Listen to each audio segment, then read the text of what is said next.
অল্প বয়সে বিয়েটা করে নিয়েছিল নীলা। নাম নীলাঞ্জনা হলেও সকলে ডাকত নীলা বলেই। তবে নীলা বিয়ে করেছিল বাবার অমতেই। নীলার বিয়ের আগেই মা পাড়ি দিল পরলোকে। নীলার তখন ক্লাস 10। এক কঠিন অসুখে পড়েছিল নীলার মা। কে জানতো এত তাড়াতাড়ি চলে যেতে হবে। মৃত্যুর দূত শিওরে বসে থাকলে তার হাত থেকে আর কেউ নিস্তার পায়? নীলার মাও রেহাই পায়নি। তবে বাড়িতে মা না থাকলে সন্তানদের অবস্থা কী যে হয়, যারা মাকে হারিয়েছে তারাই জানে এ পৃথিবী কতটা শূন্য তাদের কাছে। তবে মায়ের শূন্যতা নীলাকে ততটা গ্রাস করেনি, কারণ নীলা তখন প্রেমের সাগরে ডুব দিয়েছে অনলের সাথে। নীলা সবে তখন উচ্চ মাধ্যমিক পাশ করেছে, ভালোবেসে বিয়ে করল অনলকে। অনলকে পছন্দ ছিল না নীলার বাবা নিখিল বাবুর। অনল তখন বেকার, বাবার ব্যবসা ছিল অবশ্য। নিখিল বাবু বলেছিলেন, ভুল ডিসিশন নিচ্ছিস নীলা। বিয়ে করে নেওয়াটা বড় কথা নয়, কিন্তু বিয়ে টিকিয়ে রাখাটাই কঠিন। ছেলেটির বাবার টাকা পয়সা থাকতে পারে, কিন্তু ছেলেটি তো সেরকম কিছু করে না। বাবার কথার প্রত্যুত্তরে নীলা বলেছিল, তুমি অনলকে আর কত দূর চেনো, ওর মতো ভালো ছেলে হয় না। বাবার অত বড় ব্যবসা, সেটা ওকেই তো সামলাতে হবে। বিয়ের পর ওসব ঠিক হয়ে যাবে। নীলা সেদিন বাবার কথা শুনতেই পারত, কিন্তু শোনেনি। যাকে ভালোবাসে তার সাথে থাকতেই মন সায় দিয়েছিল। বাবার অমতেই মন্দিরে গিয়ে বিয়ে সেরে নিয়েছিল। বিয়ের পর নীলা বুঝেছিল সত্যি সে ভুল করেছে। 5 বছর থাকার পর বাধ্য হয়ে শ্বশুর বাড়ি ছেড়ে চলে এসেছিল বাপের বাড়িতে। বাড়ি ছেড়ে চলে আসার সব থেকে বড় কারণ, বিয়ে করেও উদাসীন ছিল অনল। কোনো দায়িত্ব নেই, কোনো কর্তব্য নেই, চাকরি নেই, সব থেকে বড় কথা ভীষণ অলস। তার ওপর শাশুড়ির নানান কথা, অপমান নীলার জীবনকে একেবারে দুর্বিষহ করে তুলেছিল। নীলা ভেবেছিল স্ত্রী হিসেবে দায়িত্ব পালন না করলেও একজন বাবা হিসেবে হয়তো নিজের সন্তানের দায়িত্ব পালন করবে, নিজেকে চেঞ্জ করে নেবে, কাজকর্মে মতিগতি আসবে। কিন্তু কোনো পরিবর্তন নেই অনলের। চাকরি বাকরির চেষ্টা করতে বললে অনল বলতো, আমাদের বাড়ির ছেলেদের খাওয়া পড়ার অভাব হয় না, তোমার ইচ্ছে হলে থাকো, না হলে না থাকো। আমি তোমাকে জোর করে ধরে রাখিনি, তাছাড়া তোমার থেকে পাওয়ারও কিছু নেই। 3.5 বছরের ছেলেকে নিয়ে বাবার বাড়িতে ফিরে এলো নীলা। 4 বছরের প্রেম আর 5 বছরের বিবাহিত জীবন, মোট 9 বছরের একটা রিলেশন শেষ পর্যন্ত ইতি টানতেই হলো। অথচ এই অনল যখন নীলার প্রেমিক ছিল, তখন সম্পূর্ণ অন্য এক মানুষ। ভালোবাসার মানুষটাও যে এমন হতে পারে সেটা কল্পনাও কখনো করেনি। নীলা বুঝেছিল প্রেমিক আর স্বামীর মধ্যে বিশাল ফারাক। একসঙ্গে না থাকলে চেনাই যায় না কে কেমন মানুষ। নীলার জীবনের প্রথম পর্বের সমাপ্তি ঘটল এখানেই। বছর খানেকের মধ্যে অনলের সাথে আইনিভাবে বিচ্ছেদটাও হয়ে গেল নীলার। এরপর শুরু হলো নীলার জীবনের দ্বিতীয় অধ্যায়। ছেলেকে নিয়ে একেবারে অথই জলে পড়ল নীলা। নিজের ভুলের মাসুল নিজেকেই দিতে হবে। নীলা আবার নতুন করে পড়াশোনা শুরু করল। তবে এই খারাপ সময়টায় নীলার বাবা নিখিল বাবু নীলার পাশে থেকেছেন বটে, কিন্তু সম্পূর্ণ সহযোগিতা করতে পারেননি। ততদিনে নিখিল বাবু দ্বিতীয় বিয়ে করেছেন। নিজের চেনা বাড়িটা কেমন যেন অচেনা হয়ে গেল নীলার কাছে। সৎ মায়ের কাছে নীলা তখন বোঝা। কথায় কথায় শুনতে হতো নষ্টা। বাপের বাড়িতে থাকা নিয়ে অনেকেই অনেক কথা বলতে লাগলো। ওইরকম পরিস্থিতিতেও নীলা নিজের চেষ্টাতেই গ্র্যাজুয়েশন কমপ্লিট করল। সেই সঙ্গে চলল চাকরির পরীক্ষার জন্য প্রস্তুতি নেওয়া। নিজের জেদ আর পরিশ্রমকে পুঁজি করে চলল লড়াই। ভেবেছিল একটা সরকারি চাকরি জুটিয়ে নিতে পারবে, নিজের একটা আস্তানা তৈরি করে ফেলবে। কিন্তু মানুষ নিজে যেটা ভাবে সেটা সবসময় সম্ভব হয়ে ওঠে না। নিজের পরিকল্পনার ওপর ভগবান অলক্ষ্যে বসে আর একটা পরিকল্পনা করেই রাখেন। সেভাবে কোনো চাকরিই জোটাতে পারল না। শুরু হলো কঠিনতর লড়াই। টিউশন করা, সেলাই করা, নানান কাজে নিজেকে নিয়োজিত করল। কিন্তু এভাবে কতদিন? এদিকে ছেলেও বড় হতে লাগলো। ছেলের স্কুলে ভর্তি হওয়া, পড়াশোনার খরচ সবটাই নিজেকেই দেখতে হয়। বাবার থেকে হেল্প বলতে ওই দুবেলা খাওয়া আর বাড়িতে থাকতে পাওয়া। ভাগ্য এতটাই প্রতিকূল, ইতিমধ্যে নীলার বাবা মারা গেলেন। বাবা মারা যাওয়ার পর ওই বাড়িতে থাকার অধিকারটুকু হারালো নীলা। বাধ্য হয়ে এক প্রকার ক্ষোভে, দুঃখে, ঘৃণায় বাপের বাড়ি ছেড়ে বেরিয়ে এলো। 7 বছর বাবার বাড়িতে থাকার পর নীলার জীবনের দ্বিতীয় পর্বের সমাপ্তি হলো। ছেলেকে নিয়ে এক কামরার এক ছোট্ট ভাড়া ঘরে শুরু হলো নীলার জীবনের তৃতীয় পর্ব। ছোট একটা চাকরিও জোগাড় করলো নীলা, সেই সঙ্গে টিউশন করতেও শুরু করলো। তখন একটাই জেদ, ছেলেকে ভালো করে মানুষ করতেই হবে। শুরু হলো সংগ্রাম। বছর 3 পর একদিন ওই ছোট চাকরিটাও চলে গেল।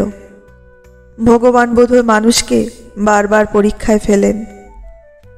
একজন মানুষকে কতটা প্রতিকূল পরিস্থিতির মধ্যে দিয়ে চলতে হয় সেটা নীলাকে না দেখলে বিশ্বাস করা যায় না। তবে নীলা হার মানতে শেখেনি।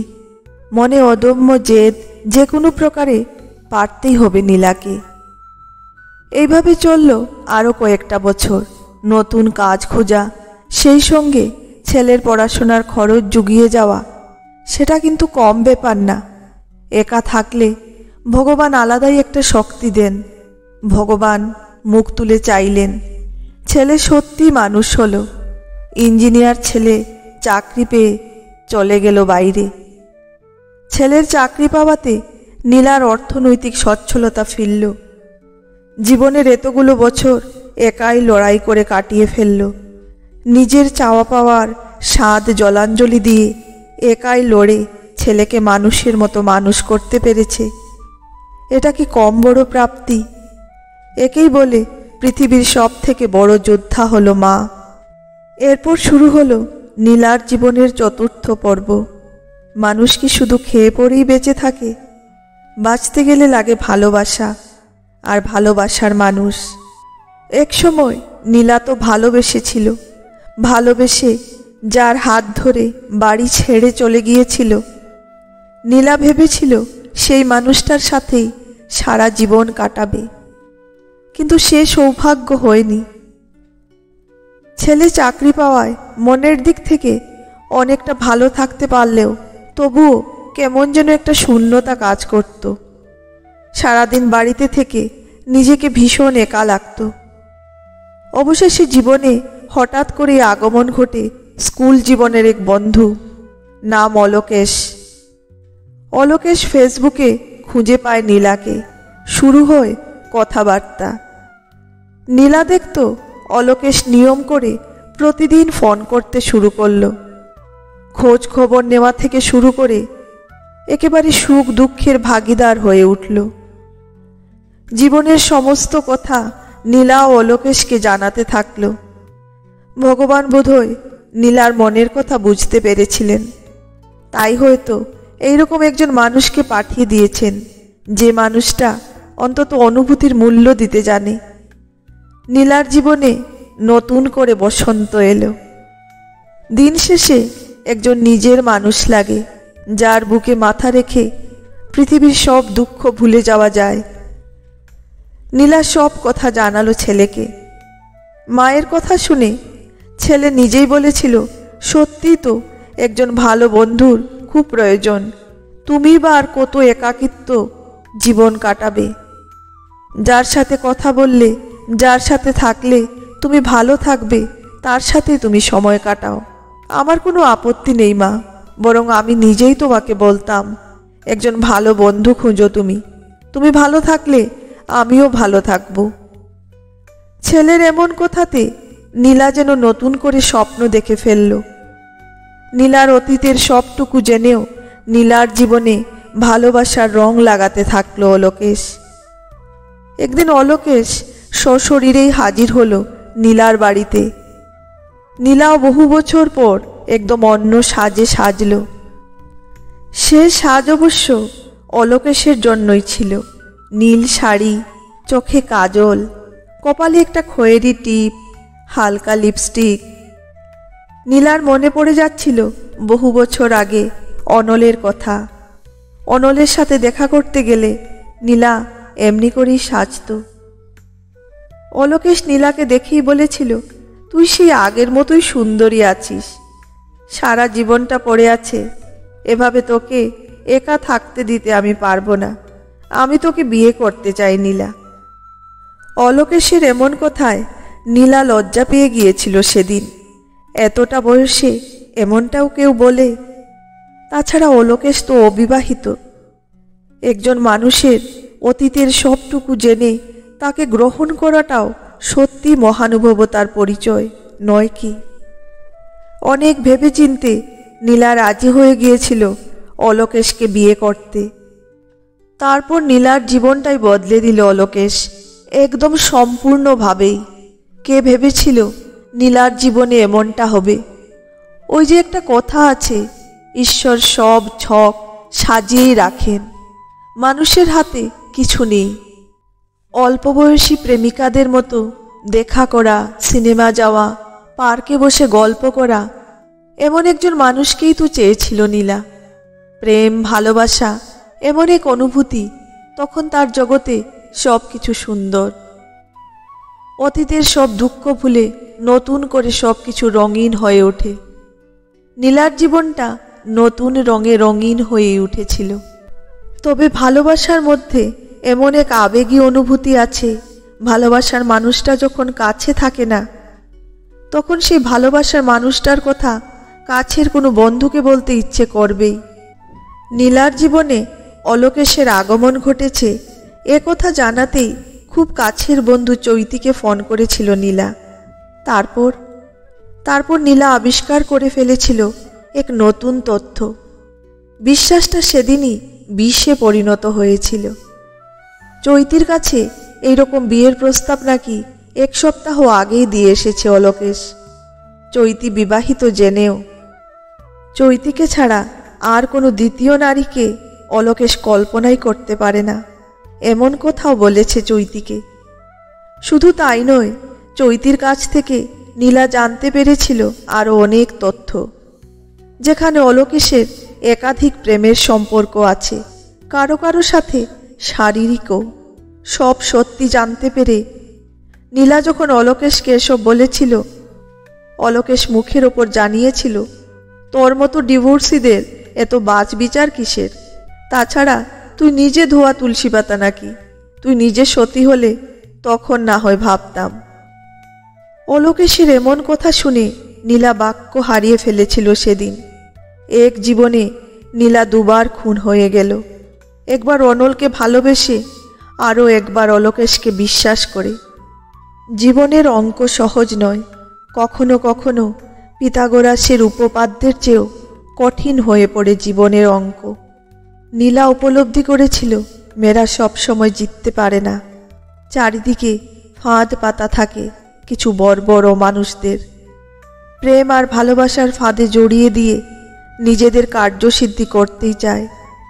কেন যে অমানুষদের মানুষের মতো দেখতে হয় কে জানে।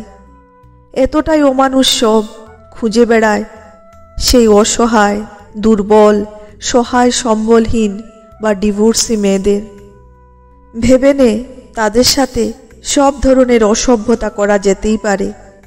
এত কিছুর পরেও আমাদের সমাজ কিন্তু সব দোষ, দায়ভার মেয়েদের ঘাড়েই চাপায়, নষ্ট মেয়ের আখ্যা দেয়।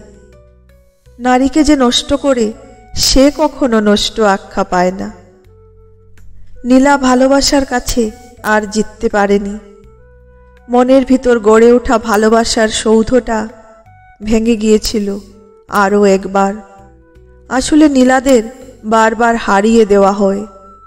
এমন অনেক নীলা আছে সারা জীবন স্যাক্রিফাইস করেও নিজে কিছুই পায় না। বিশ্বাসটা তখন ঠুনকো হয়ে যায় তাদের কাছে। সেদিন হয়তো নীলারা বদলে যায়, হয়তো একাই বাঁচতে হয় তাকে। জীবনের তার যে বড় সূক্ষ্ম, একবার ছিঁড়ে গেলে তার জোড়া লাগে না সহজে।